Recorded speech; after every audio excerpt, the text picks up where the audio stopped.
Do you ever wonder why some portraits you look at look flat, while others look like they belong in a magazine? And before you say it, no, it's not the camera. It's this. Today I'm going to be showing you why I think the Godox V1S is the best flash for your camera. And stick around to the end because I'm going to be showing you one trick that instantly makes your flash look like natural light. So let's go over what actually makes a good flash, because not all flashes are the same. And here's what I believe people care about: soft, natural looking light, fast recycle time, easy controls, reliable battery, and compatibility with your camera. Now the V1S checks most of these boxes off, but there's one feature that makes it really stand out from the rest. So what makes this flash different? And there's one really simple one. You can see the head shape is actually round. Most flashes that you see actually have a rectangle head, which creates harsh, uneven light. But the V1S, it has the circular light, which means smoother fall off and way more natural looking light for portraits. And I bet you're wondering, does it actually make your photos that much better? Short answer is yes, but only if you use it right. Here's what it does really well. It creates depth within your images. It separates your subject from the background and gives you control in bad lighting. Have you ever taken a photo indoors and it just looks dead? Flat lighting,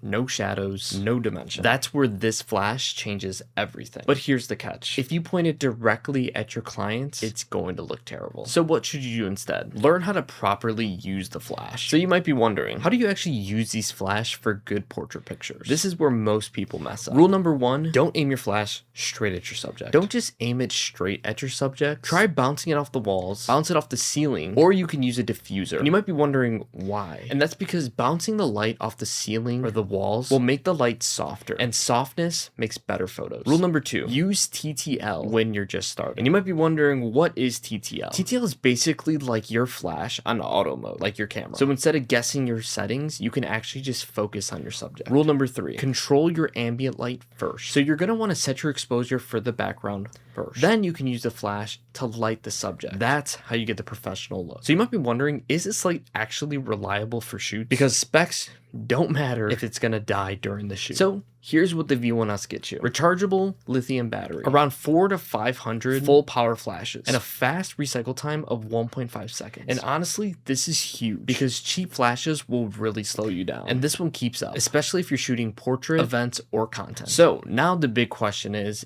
it worth the price? It's not the cheapest flash in the world, but it's not super overpriced either. So with this flash coming in around about $200 is what I'm seeing on Amazon as of today, you're paying for better light quality, better usability, and more professional results. So if you're serious about photography, even content creation, this is one of the best upgrades you can make. But one thing matters even more than the flash. I promised at the beginning of the video that I'd give you one pro tip at the end. So you might be wondering, what's the secret to making the flash look amazing? It's not gear. It's where you actually place the light. Here's the pro tip. Instead of blasting the light straight on, position it to the side, create shadows and create shade. That's what's going to give your photos the cinematic look. So is the Godox V1S the best flash? For most people, I'd say yeah, this is the best flash to get. But remember, it's not about just having the flash, it's about knowing how to use the flash. So if you've learned anything from this video, drop a like and let me know, what's your biggest struggle with lighting right now? And if you want to actually master lighting, watch the next video